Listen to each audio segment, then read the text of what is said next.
안녕하세요. 2021년 5월 9일 사례로 풀어보는 지분경매 69강입니다. 지분경매 해결, 투기 등 소송과 협상인데요. 이 소송과 관련해서 이 뒷페이지에 잘 정리를 해놨습니다. 우리 이 책의 교재 표지 뒷부분인데요. 소송과 관련해서는 내용증명 발송하는 법, 부동산 가압류, 부당이득금 반환 청구 소송, 부동산 처분금지 가처분과 공유물 청구 소송에 관련된 이 세 가지 프로세스가 소송의 핵심입니다. 이 중심으로 해서 지분 경매에 관련해서 투자하시고 경매 공매에서 여러분들이 낙찰을 받아 가지고 이렇게 해결하는 소송의 프로세스고요. 협상과 관련해서는 협상, COD응, 지읒, 치읒투 앞 글자를 따가지고 제가 5가지를 이렇게 올려놨는데요. COC 상급자 법칙의 약자입니다. 이응이 엄살 부리기, 지읒이 질문하기, 치읒 첫째 안에 예스하지 않기, 그리고 신묵 종결법까지 여러분들하고 같이 이러한 그 5개의 협상 법칙, 5개의 프로세스, 그리고 소송에 관련된 3가지의 프로세스를 갖고 지분 경매에 관련해 가지고 낙찰받아서 해결하는 이러한 프로세스를 항상 제가 말씀을 드리고 있습니다. 오늘은 여러분들하고 같이 259페이지 지난주에 공유지분 등기부등본 위에 제한사항이 바로 제한등기가 근저당, 가압류, 가등기 같은 이러한 그 제한사항이 있을 때 현물 분할을 할 경우에는 그대로 이 근저당, 가압류, 가등기 등이 타 공유자 지분에 올려놓아 있을 때도 내 지분에도 올려놓아 있을 때도 전사된다는 이러한 법리, 현물 신청했을 때 이러한 그 전사 법리에 의해 가지고 내 등기부등본 내지는 타 공유자 등기부등본에도 현물 분할하면서 바로 전사된다는 이러한 법리를 가지고 여러분들하고 같이 공부해 나갔습니다.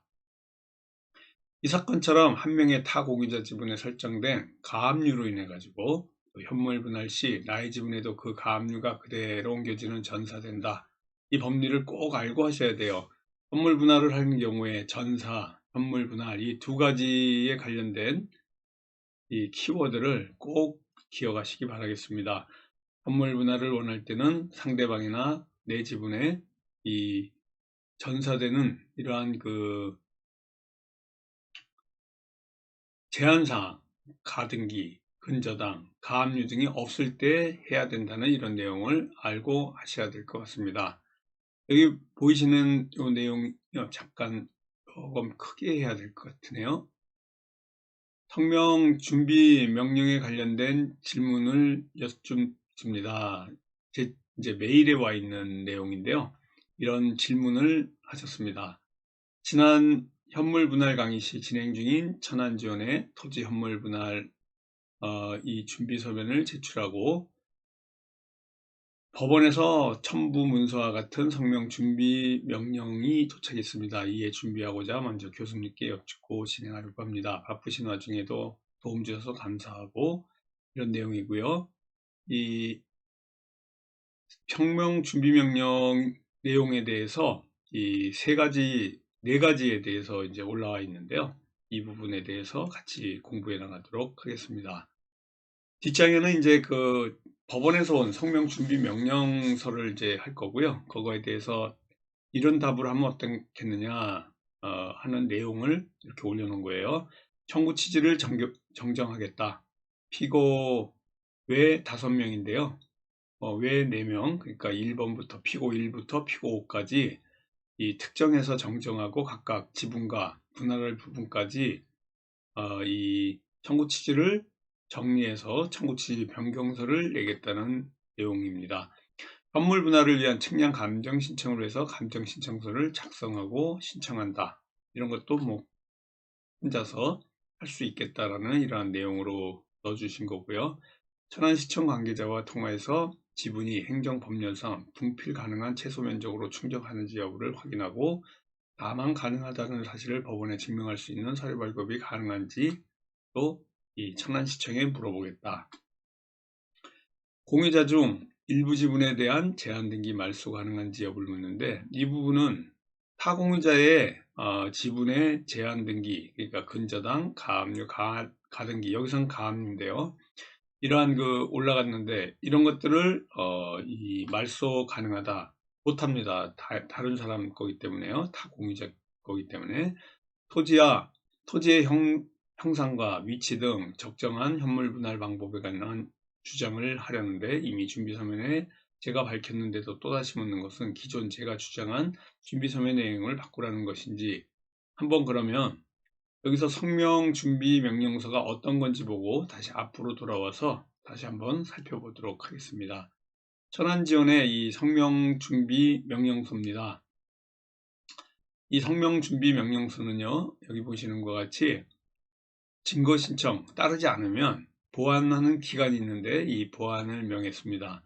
제출기한까지 제출해야 되는데, 제출기한이 여기 보시는 것 같이 2019년 12월 6일로 되어 있는데요. 이 전까지 이 성명준비명령입니다. 그러니까 강한 거죠. 여기까지 증거 이 서류를 제출기한까지 제출 안 하면 각하되는 이런 불이익이 있다. 이러한 내용입니다. 원고 그리고 피고가 5명인 아까 그 사건이고요. 공유물 분할에 관한 이 가단 사건입니다. 공유물 분할 사건은 가단으로 되어 있고요. 성명준비명령서에 관해서 5가지로 아까 이렇게 나눴는데, 그 내용을 하나하나 살펴보도록 하겠습니다. 피고들, 그러니까 타공유자들이 여러 명임에도 청구 취지의 피고들에 대한 분할 내역을 명확히 기재하지 않았으므로 피고들에게 각각 배분될 지분이나 분할 부분을 명확히 해서 청구 취지를 정정하시기 바랍니다. 라고 되어 있는데요. 여기 앞에 다시 보겠습니다. 여기 보이시는 것 같이요. 1번에 이 준비하겠다는 내용을 제 메일에 보내는 건데요. 청구 취지 정정, 피고 5명에 대해서 이렇게 피고 1, 피고 2, 3, 4, 5까지 이렇게 다시 정정하고요.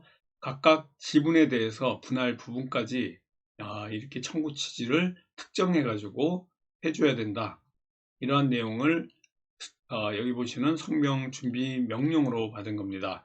이거는 뭐 이렇게 조금 전에 써놓은 것 같이 그렇게 정리해서 보내면 될 것 같고요. 이 사건 부동산의 현물 분할을 위해서 측량 감정이 이루어져야 하고 현물 분할이 적절한 방법인지에 관한 참고사항으로서 분할 부분이 행정법령상 최소 면적을 충족해 실제 분필 등기가 가능한지, 그러니까 여기서 보면 측량 감정에 관련된 내용과 최소 면적 분필 등기에 관련된 내용이 지금 또 성명 준비 명령으로 나왔습니다.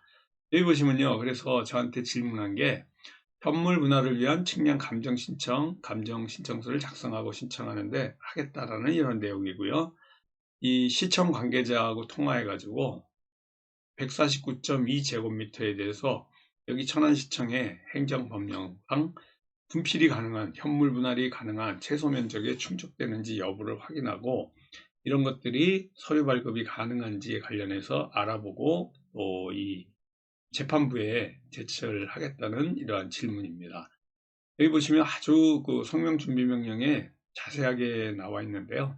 이러한 내용들, 공유자 중 일부의 지분에 제한 등기, 가압류 등 말소가 가능한지, 토지의 형상과 위치, 이용상에 비추어 적절한 현물 분할이 가능한지 등이 검토돼야 할 것이므로 적절한 현물 분할 방법에 관한 주장과 필요한 측량 감정 신청을 하시기 바랍니다. 이 같은 경우에는 지금 아까 말씀드린 전사와 관련된 부분이 있습니다.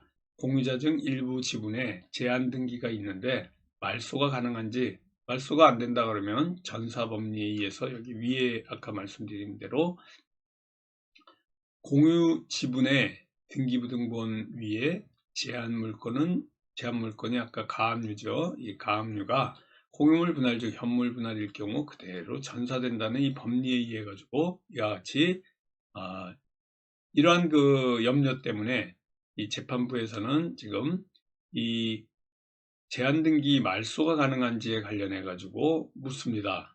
할 수가 없죠. 결국은 여기 보시면요, 준비 서면을 이제 보시게 되면요, 이 준비 서면을 보시면요. 아까 보시는 것 같이 이 준비 서면입니다. 피고가 5명이고요. 원고가 원하는 현물 분할의 방법, 피고들이 원하는 부분의 지형은 논과 이 접해 있어서 평지가 아니다. 이 경사진 논과 접해져 있다. 추후 주변 토지를 매입해 건축하게 될 경우 많은 비용이 추가로 소요될 뿐 아니라 토지 상호 간에 가격의 차이가 생기게 돼서 그 가격이 감소할 염려가 있다 할 것입니다. 라고 주장하고 있습니다. 이 원고가 따라서 현물 분할이 이루어질 경우 공유자 중 일방이 입는 피해가 막대하다든지 공유자 간에 얻는 이익이 불균형이 생기는 이러한 판결에 의해서 판례를 얘기하는 거예요. 공유자 간의 공평을 위해 대금 분할이 명해질 수 있다고 규정하고 있는 바, 피고들이 원고가 원하는 10분의 2 토지를 분할해 준다면 원고도 현물 분할을 원하지만 그러지 않다면 지분권자 모두에게 공평하게 배분될 수 있도록 대금 분할 판결을 해주시기 바랍니다. 여기서도요, 이러한 문제가 생긴다 그래서 그냥 끝나는 게 아니고요. 다른 아주 원고가 획기적으로 또 이 해결할 수 있는 방법이 있습니다. 그러나 여기서는 약간 이제 법을 벗어난 부분이 있어서 제가 공개하기에는 좀 힘들고요. 우리 실전반을 통해서 이러한 그 해결 방법에 관련해서는 제가 프로세스에 전부 말씀을 드렸습니다. 이상과 같이 피고들이 제시하는 안은 피고들에게는 일방적인 이익이 편중되는 분할이므로 원고가 주장하는 분할을 채택하거나 이것이 어려울 경우 경매에 의한 대금 분할을 명인해 주시기 바랍니다. 다만 피고들의 답변서에 화해 조정을 희망하고 있는 바 원고 또한 조정을 구한다라는 이런 내용으로 바로 준비 서면을 제출을 했습니다. 또 위에 보시면요, 공유자들 사이에 협상이 진행되지 않아서 공유물 분할 소송을 하는 경우 전사의 법리도 생각해서 현물 분할을 해야 할지 아닐지 아니면 대금 분할을 해야 될지에 관련해서 꼭 이렇게 정해야 됩니다. 현물 분할에 관련해 가지고 이 전사 법리, 그러니까 이 제한사항이 타공유자라든가 내 지분에 있을 때 바로 현물 분할을 해서는 안 된다라는 이러한 내용이고요. 또 여기에 나온 것처럼 가압류를 핑계로 원고가 지금까지 주장한 현물이 아닌 대금 분할로 진로를 바꾸는 게 첫 번째 전략이고요. 이게 또 여의치 않을 수가 있죠. 그럴 때 두 번째 전략이 있습니다. 이 부분에 대해서는 아주 강력한데요. 이 부분을 또 우리가 공부하기 위해서 더 깊은 공부를 하게 됩니다. 어떤 경우에도 이러한 법리를 해결해 나갈 수 있는 이러한 프로세스, 우리 지금 여기서는 제가 공개하기가 조금 어렵습니다. 그러니까 법을 이렇게 정확하게 이해를 하고 또 사용해야 되는 부분들이 있기 때문에 이런 부분들은 또 필요한 사항이 있는 분들은요, 개별적으로 연락해서 우리가 또 알아보는 이런 방법도 있습니다. 원고의 준비 서면을 보면요, 필자와 이 같은 논리를 의논해 지금까지 주장한 현물 분할을 피고가 원하지 않는다는 핑계를 들어 대금 분할로 청구 취지 변경한다는 요지의 준비 서면을 제출했습니다. 또 조정에 관련해서도 얘기했다라는 이런 내용입니다. 그래서 이 근저당이나 가압류, 타공유자가 있는데 그거를 말소해라.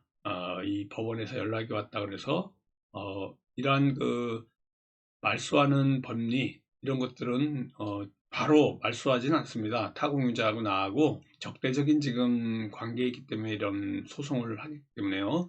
그래서 이거를 어느 때나 우리가 해결해 나갈 수 있도록 같이 또 연구하고 같이 또 풀어나가는 겁니다. 여기 보시면요, 262페이지부터는 다음 주에 같이 판례부터 같이 공부해 나가도록 할 거고요. 제가 이번 주에 여기 우리 지분경매 밴드에다가 제가 올려놨습니다. 이 아파트, 다세대, 다가구 같은 이러한 주택에 관련해서 아파트와 관련해서 경매가 있을 때 이 최우선 변제금에 관련해서 이 임대차를 맺었을 때 임차인의 보증금에 관련해서 이 대상이 여기 보시는 것 같죠? 임차인의 범위가 1억 1천만 원이었었는데 서울특별시가 요 밑에가 현행, 여기 밑에 여기서부터 1호가 바로 바뀐 보증금 내역입니다. 이 1억 1천만 원의 범위가 우선 변제금의 임차인의 범위가 있는데요. 1억 1천만 원 이하였습니다. 지금까지. 근데 이게 4천만 원 올라서 1억 5천만 원까지 올랐고요. 1억 1천만 원 이하의 그 임차인이 최우선 변제를 받을 수 있는 금액이 3,700만 원이었습니다. 근데 주택임대차보호법이 이 국무회의를 통과해 가지고요. 지금 4일날 통과했는데 14일 안까지 이제 공포가 됩니다. 시행이 되는 거죠. 그래서 1,300만 원 올라서 5천만 원까지 됩니다. 서울시 같은 경우에 1억 1천만 원의 임차인 아래로 이렇게 1억 1천만 원 이하의 임차인은 3,700만 원까지 받던 최우선 변제금이 5천만 원으로 늘었다. 그리고 이 범위도 1억 5천만 원 이하까지 늘은 아주 임차인을 보호하는 이 임대차 보호법이 지금 또 변경이 됐습니다. 세입자 범위 금액이 확대된 거죠. 그래서 이러한 법무부에서 국무회의 통과하면서 이제 공표가 될 건데요. 지역별로 이 상승 수준이 1억 1천, 1억, 과밀억제권역, 또 광역시 6천만 원, 그 밖의 지역은 5천만 원이다라는 이러한 내용까지요. 쭉 제가 올려놨으니까 굉장히 경매를 하는 데 있어서 중요한 사항입니다.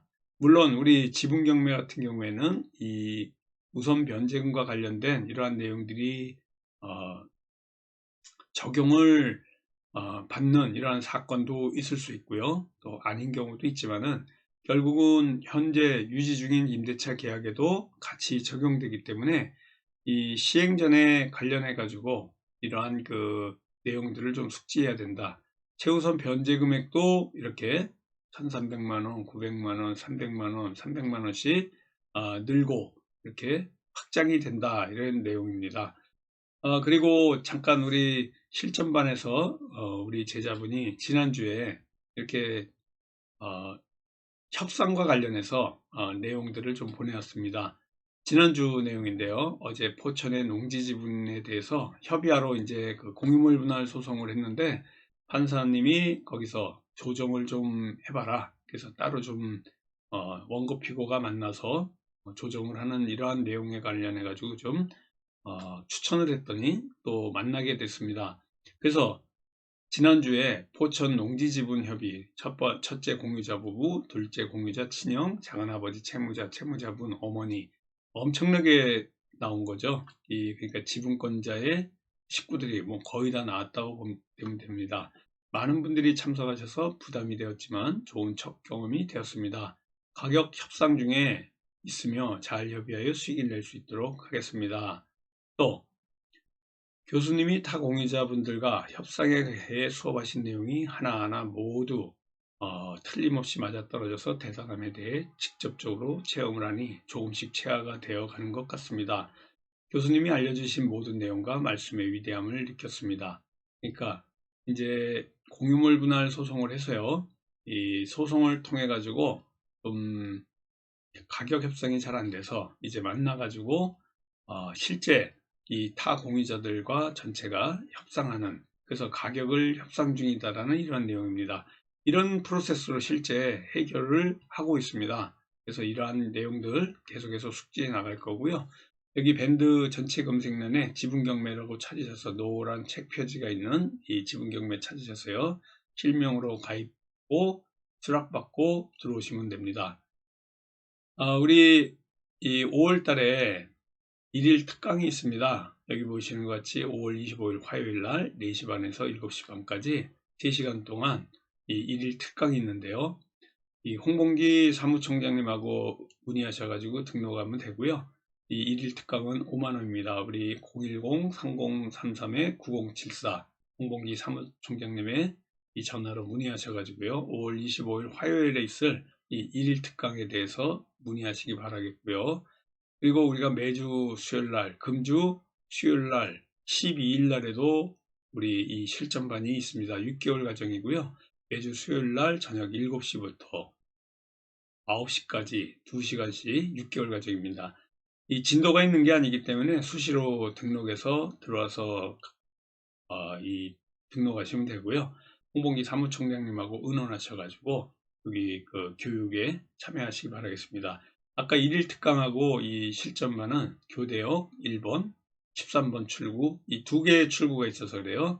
1번과 13번 출구 가까이에 있는 우리 강의실에서 있습니다.